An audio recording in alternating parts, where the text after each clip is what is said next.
Pour une poignée de reviews, podcast de théorisation et de réflexion, de reviews et de critiques. Retrouvez-nous en direct un lundi sur deux sur Discord et en podcast tous les mercredis. Les sangliers sont en marche. La forêt dévastée pleure à leur passage, mais tu ne peux pas entendre le sanglot des arbres. Moi, je demeure ici à écouter leur lente agonie. Ces cris réveillent en moi la blessure de la balle, et je rêve du jour où je pourrai enfin broyer de mes crocs la tête de la femme qui me tue.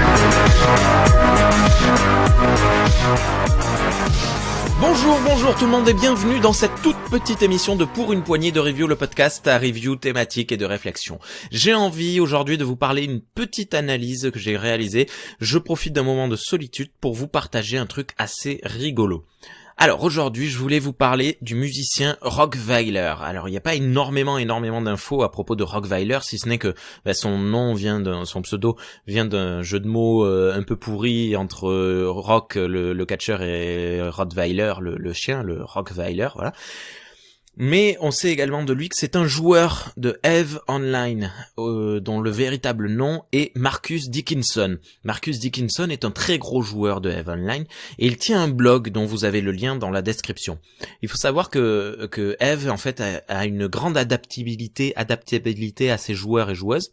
Et il a été réalisé en fait dans ce but-là, pour être un univers évolutif dans lequel les personnages ont une influence sur les factions et l'économie. Par exemple, on peut découvrir une ressource en très grande quantité et totalement déséquilibrer le marché boursier du jeu en l'inondant de cette ressource, ou au contraire faire des blocus militaires afin de créer la demande et avoir un monopole. Bon, là c'est que pour le financier, mais j'ai pas d'autres exemples particuliers qui me viennent. Seulement, Marcus est particulièrement reconnu dans le milieu, à tel point que l'on a intégré au jeu sa propre marque de contenu et ses trames d'histoire, chose qui n'est jamais faite en temps normal, tellement son blog est connu et reconnu. Mais déjà ça c'est assez dingue, mais c'est pas fini. Alors Roggweiler, l'avatar de Marcus, est un colonel, pilote de vaisseau spatial militariste, qui ressemble pas mal à Dwayne Johnson, donc je disais l'ancien catcheur connu sous le nom du Rock. Mais là où l'histoire devient vraiment surprenante, c'est que Marcus, il était en surpoids, et il en souffrait en fait. Et un jour, il s'est rendu compte que sa vie réelle, entre guillemets, n'avait rien à voir avec celle de son avatar, et son personnage l'a inspiré à changer de vie, à faire du fitness, faire du bodybuilding. Il dira notamment une phrase qui me donne pas mal à réfléchir: pourquoi ne pourrais-je pas être ce personnage? Pourquoi je ne peux pas être comme ça? Il agit et parle comme moi, car il est moi. Voilà une théorie assez intéressante de la projection que nous faisons. Nous sommes autant nos simulacres que nos simulacres sont nous. Mais bon, si vous écoutez La Cellule et que vous avez à jouer à Sens, vous y avez déjà réfléchi. Marcus, il a donc totalement changé de vie, tout en gardant son lien avec EVE Online et ses fans. Et son exemple a été suivi par nombre de ses fans, à tel point que même CNN en a fait un reportage, ce qui est assez dingue. Alors là, vous allez me dire, mais on s'en fout un peu de tout ça, Rémi. Bon, déjà, pas moi. Donc, ça suffit pour moi à le partager. Mais de toute façon, je pense que c'est toujours bien d'avoir un peu de contextualisation avant de se lancer dans une écoute, parce que c'est de ça dont il s'agit aujourd'hui, on va parler musique. J'ai découvert sa musique avec le podcast Par-delà les montagnes hallucinées, un dérivé de scepticisme scientifique, il y a 7 ou 8 ans. Le truc, c'est que je n'ai jamais écouté qu'un seul morceau, en fait, celui du générique de Par-delà les montagnes hallucinées, qui s'appelle Escape from Nation. D'ailleurs, je vous conseille vivement l'écoute de ce morceau et de ce podcast, car les deux vont super bien ensemble. Et là, il y a quelques jours, je me suis mis à écouter l'album dont ce morceau est tiré. C'est de la musique d'ambiance, alors en fait, on n'a pas besoin d'être extrêmement attentif. J'utilisais le temps de rédiger un article qui, j'espère, sortira un jour sur Star Trek. Mais au bout d'une dizaine de minutes, un morceau a attiré mon attention. C'est celui que vous allez écouter de suite. Il s'appelle State.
State suit un morceau très calme au piano. Donc déjà, il joue sur la rupture. C'est ce qui m'a attiré en fait dans un premier temps. Je me suis dit, oh, qu'est-ce qui se passe? Le rythme est très marqué. Il sonne presque militaire en fait. Il part même dans une envolée épique avec des violons et des synthés.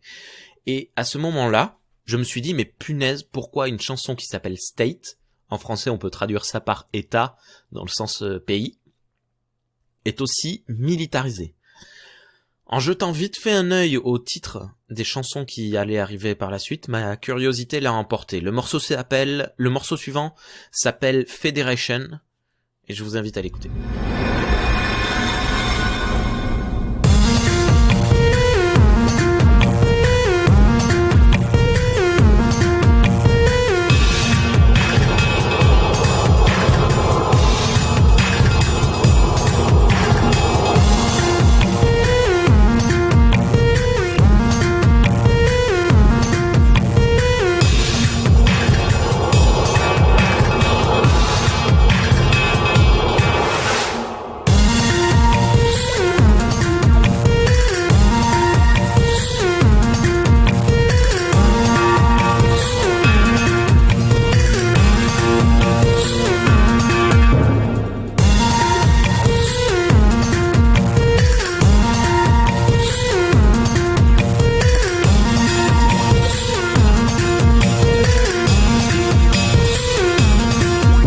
Cette fois, on a un rythme et des instruments arabisants.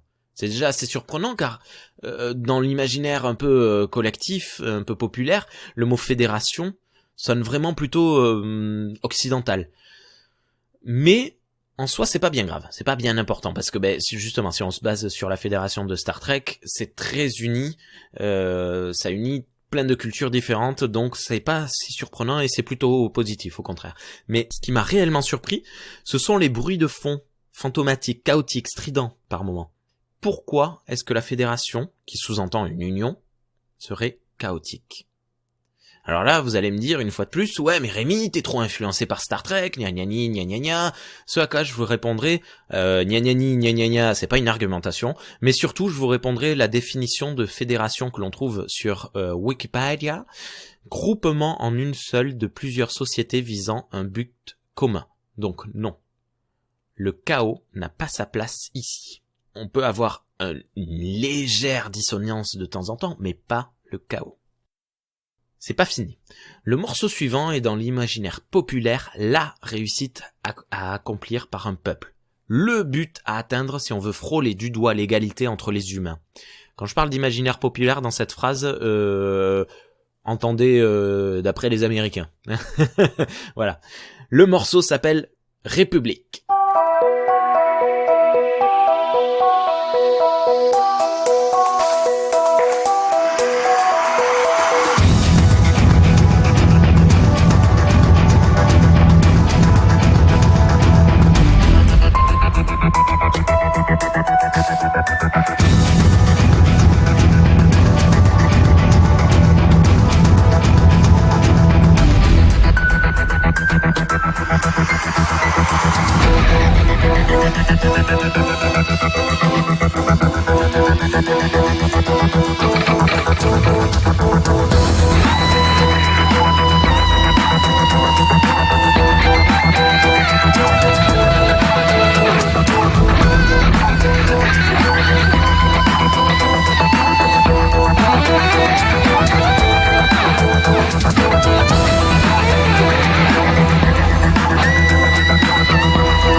Bon, une fois de plus, pas mal de surprises. Ici, la République est représenté par de gros morceaux de guitare bien lourds, venant écraser un doux piano.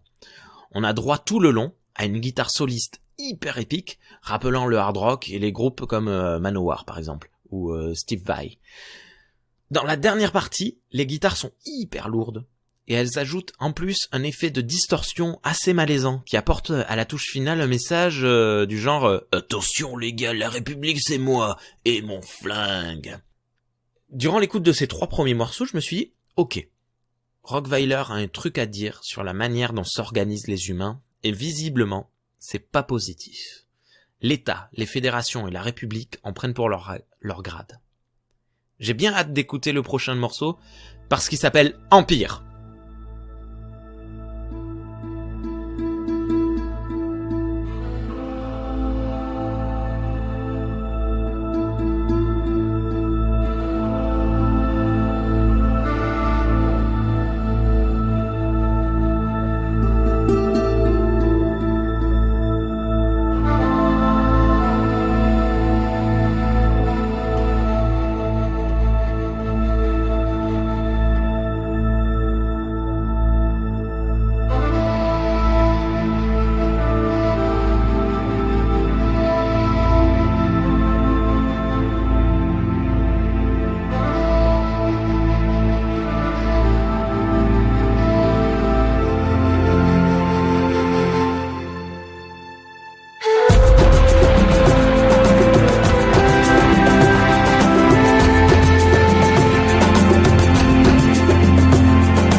Alors déjà, notons que ce morceau est 3 fois plus long que le précédent, comme si Roggweiler voulait apporter plus de choses dans ce morceau.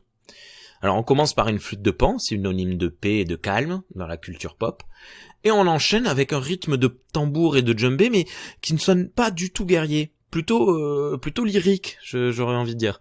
On entend pas mal de guitare arabe et de violon, un joli mélange qui sonne vraiment très harmonieux, et surtout, très souvent, on entend des gongs, le son de la paix et de l'harmonie.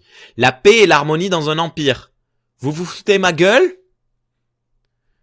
En fait, c'est là qu'il faut se plonger dans l'histoire de EVE Online. Pour la faire courte, Roggweiler, c'est un Minmatar. Pour pouvoir devenir une république, ils ont dû se rebeller contre une faction appelée les Amarres, d'où la sonorité guerrière de la République. Et pour ce faire, ils ont dû s'allier avec la Fédération Galante. Fédération hyper libérale et décentralisée, qui rend difficile, je cite, qui rend difficile la coopération des individus pour le bien de la faction tout entière. D'où les sonorités chaotiques et grouillonnantes de Federation. L'État Caldaris est dirigé par des méga-corporations et fonctionnant à l'honneur et au mérite. On y retrouve beaucoup d'idées à l'image que l'on se fait des Japonais. D'où un rythme rigide et une sensation de grandeur inarrêtable dans State. Quand je dis qu'on se fait une image des Japonais, c'est vraiment l'image d'Épinal classique. Si vous voulez en savoir plus, écoutez le podcast Scepticisme scientifique, c'est plus intéressant que ce que moi j'en ai à dire. Le système capitaliste étant basé sur l'expansion permanente, donc c'est pour ça que l'on retrouve cette sensation de grandeur inarrêtable dans State. L'Empire Amarr, quant à lui, est hyper agressif et pratique l'esclavage. Vous allez me dire, mais ça n'explique pas la musique harmonieuse et de paix. Non, mais les Amarrs sont également connus pour être de grands religieux. Visuellement, leurs vaisseaux spatiaux sont d'ailleurs très arrondis et avec beaucoup de touches dorées. D'où les sonorités de paix pour Empire. Et alors vous allez me dire, la conclusion dans tout ça? J'en sais fichtrement rien. Peut-être que ça serait un truc du genre sans contexte, une œuvre n'est rien. Bonne journée à toutes et à tous, et n'oubliez pas, les sangliers sont en marche.